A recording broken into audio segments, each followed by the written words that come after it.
વૈષ્ણવો જય શ્રી કૃષ્ણ। હું દક્ષાબેન રાયચુરા યુટ્યુબના માધ્યમ દ્વારા સાચા આનંદ ઉપર પુષ્ટિમાર્ગીય સત્સંગ આપી રહી છું। વૈષ્ણવો, આ મારો 44મો વિડીયો છે શ્રી મહાપ્રભુજીના પ્રાગટ્યોત્સવની। આપ સર્વે વૈષ્ણવોને ખૂબ ખૂબ વધાય। વૈષ્ણવો, આપણે ગયા વિડીયોમાં શ્રી યમનાષ્ટક ઉપર થોડું ઘણું સમજ્યા। હવે આપણે આગળ યમનાષ્ટક ઉપર સમજશું। તો વૈષ્ણવો, હવે થોડુંક કહેવામાં રહી જાય છે, થોડીક ભૂલ થઈ જાય છે અને થોડુંક યાદ પણ ઓછું રહે છે। એને હિસાબે હું જોઈને ષોડશ ગ્રંથ સમજાવવાની કોશિશ કરીશ। તો વૈષ્ણવો, તો જો આપણને આનંદ આવે તો ખાસ લાઈક કરજો અને લાઈક કરી અને મારા વિડીયોને વધાવજો। તો વૈષ્ણવો, હવે આપણે યમનાષ્ટક ઉપર આગળ સમજીએ। તો વૈષ્ણવો, આપણે શ્રી મહાપ્રભુજીને વિનંતી કરશું કે પ્રભુ, અમારે શ્રી યમુનાજીને નમન કરીને સ્તુતિ કરવાનું કારણ શું? તો શ્રી મહાપ્રભુજી કહે છે કે શ્રી યમુનાજી જીવને 8 પ્રકારની અલૌકિક સિદ્ધિનું દાન કરે છે। બરાબર વૈષ્ણવો, સમજ્યા કે મહાપ્રભુજી એમ કહે છે કે આપણે યમુનાષ્ટકની સ્તુતિ કરીએ અને યમુનાજીને નમન કરીએ તો તેથી યમુનાજી આપણને 8 સિદ્ધિનું દાન કરે છે, અષ્ટસિદ્ધિનું દાન કરે છે। તો પુષ્ટિ માર્ગમાં શ્રી ઠાકોરજીની સાક્ષાત પ્રાપ્તિ એ મોટામાં મોટી સિદ્ધિ છે। શ્રી ઠાકોરજી દિવ્ય આનંદ રસ એટલે કે શૃંગાર રસનું, પ્રેમ રસનું સાક્ષાત સ્વરૂપ છે। શૃંગાર રસના 2 દળ, સંયોગ અને વિપ્રયોગ રસ। ચણામાં જેમ 2 દળ હોય છે એમ શૃંગાર રસમાં પણ 2 દળ હોય છે। શ્રી ઠાકોરજીનો સંયોગાત્મક અને વિપ્રયોગાત્મક સ્વરૂપનો અનુભવ તે પુષ્ટિ માર્ગની પરમ સિદ્ધિ છે। તો આ અનુભવ સંયોગ અને વિપ્રયોગમાં 4 પ્રકારે થાય છે, તેથી કુલ અષ્ટસિદ્ધિ કહેવાય છે। તો સંયોગાત્મક સિદ્ધિ આંખોથી અનુભવાય છે, જ્યારે વિપ્રયોગાત્મક સિદ્ધિઓ અંતઃકરણથી અનુભવાય છે। તે હવે આપણે આગળ સમજશું। તો એમાં પહેલી સિદ્ધિ છે કે આપણે બ્રહ્મ સંબંધ લઈને શ્રી મહાપ્રભુજીની કાનીથી શ્રી ઠાકોરજીની સેવા અંગીકાર કરીએ છીએ। સેવાને આપણે અપનાવીએ છીએ અને આપણે મહાપ્રભુજીની કાનીથી શ્રી ઠાકોરજીની સેવા કરીએ છીએ, ત્યારે આપણી સેવામાં શ્રી ઠાકોરજી આવરણ સહિત બિરાજે છે।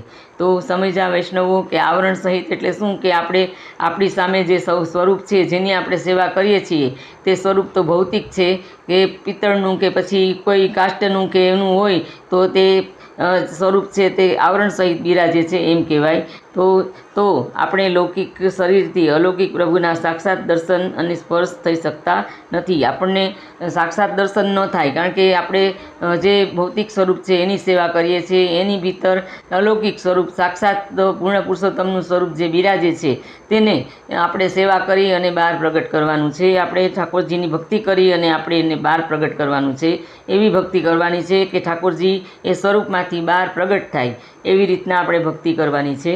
તો ત્યારે આપણને વિરહ થાય છે કે ક્યારે મને સાક્ષાત દર્શન અને સ્પર્શ થાય। આવું જ્યારે આપણને સાક્ષાત દર્શન ન થતા હોય ત્યારે જીવને એવો વિરહ થાય કે હું આ સ્વરૂપની સેવા કરું છું તો ક્યારે મને પ્રભુના સાક્ષાત દર્શન અને સ્પર્શ થશે।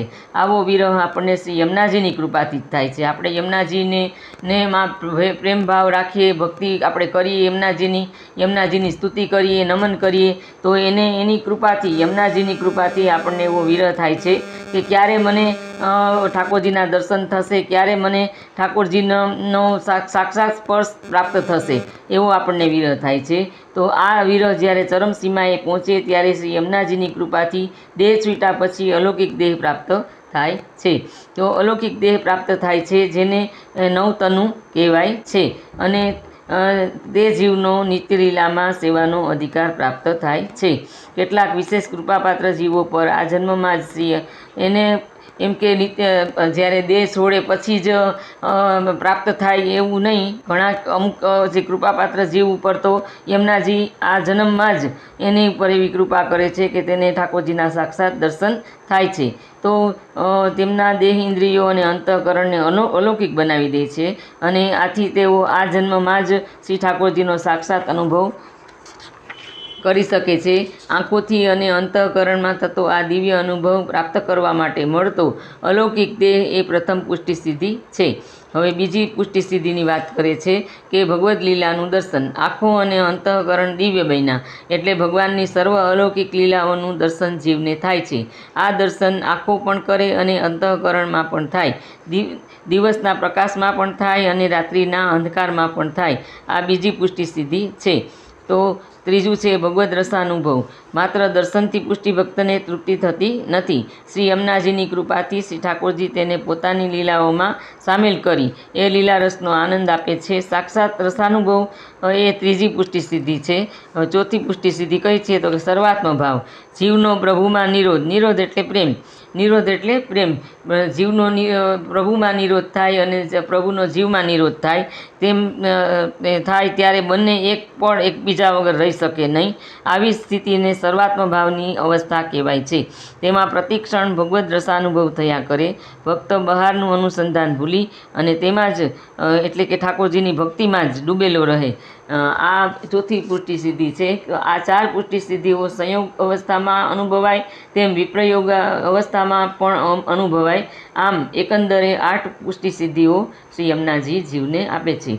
તો આવી રીતે જે આ 4 પુષ્ટિ સિદ્ધિની વાત કરી તે પુષ્ટિ સિદ્ધિ સંયોગ અવસ્થામાં પણ અનુભવાય અને વિપ્રયોગ અવસ્થામાં પણ અનુભવાય. એટલે 4 પ્રકારે સિદ્ધિઓ અનુભવાય. એટલે 8 સિદ્ધિ કુલ થઈ.